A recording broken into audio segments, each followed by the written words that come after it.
সব টাকার খেলা।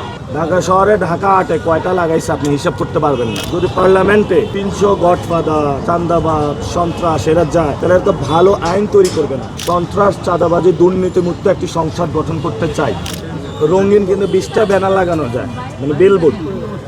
ঢাকা শহরে ঢাকা আটে কয়টা লাগাইছে আপনি হিসাব করতে পারবেন না। সব টাকার খেলা। তো সরকারি কর্মকর্তা কর্মচারীদের নিয়ে বিটিসিএল প্রোগ্রাম করেছে, এটা করা নিষেধ। এটা আমরা কয়টা কমপ্লেন করব? কমপ্লেনের জায়গা না, এটা নির্বাচন কমিশন দেখবে, তারা ব্যবস্থা নেবে। আমরা আশা করি যে বাংলাদেশে যে সংস্কৃতিটা শুরু হয়েছে এটা বন্ধ হবে, কিন্তু তারা বন্ধ করে নাই। এখন যদি পার্লামেন্টে 300 গডফাদার, চাঁদাবাজ, সন্ত্রাস এরা যায়, তাহলে তো ভালো আইন তৈরি করবে না।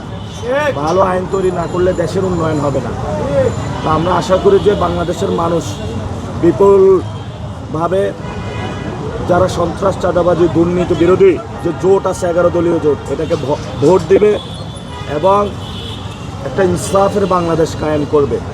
এখানে কিছু কথা রয়েছে যে উসমান হাদি ভাই যে কথাগুলো বলেছিলেন, আমরা সেগুলো নিয়ে কাজ করছি। আসলে ইনসাফ, এবং উনি বলেছিলেন 299 এমপি হলো গুম হারাম করে দিবেন সংসদে গিয়ে, বলেছিলেন না, যারা সন্ত্রাস, চাঁদাবাজি, দুর্নীতির সাথে।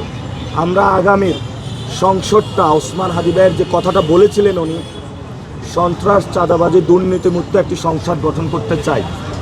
যেই সংসদ জনগণের কথা বলবে, যেই সংসদ হলো কোনো পরিবারের হয়ে কথা বলবে না, যেই সংসদ হলো মানুষের ভয়েস হবে, মানুষের পক্ষে হয়ে আইন তৈরি করবে, কোনো ফ্যামিলির পক্ষে না। এই যে একটা ফ্যামিলি এসে বাংলাদেশে সংস্কার কার্যক্রম ভণ্ডুল করে দিয়েছে। আমরা তো সংস্কার কার্যক্রম চালাচ্ছিলাম, সবাই বসে বসে তৈরি করছিলাম। যখনই লন্ডন থেকে আসলো, সংস্কার কার্যক্রমের বিরুদ্ধে ষড়যন্ত্র শুরু হলো। আমরা আশা করি বিদেশের মাটিতে উনি ছিলেন, বাংলাদেশে এসেছেন, বাংলাদেশে এসে বিদেশে অনেক কিছু দেখে এসেছেন।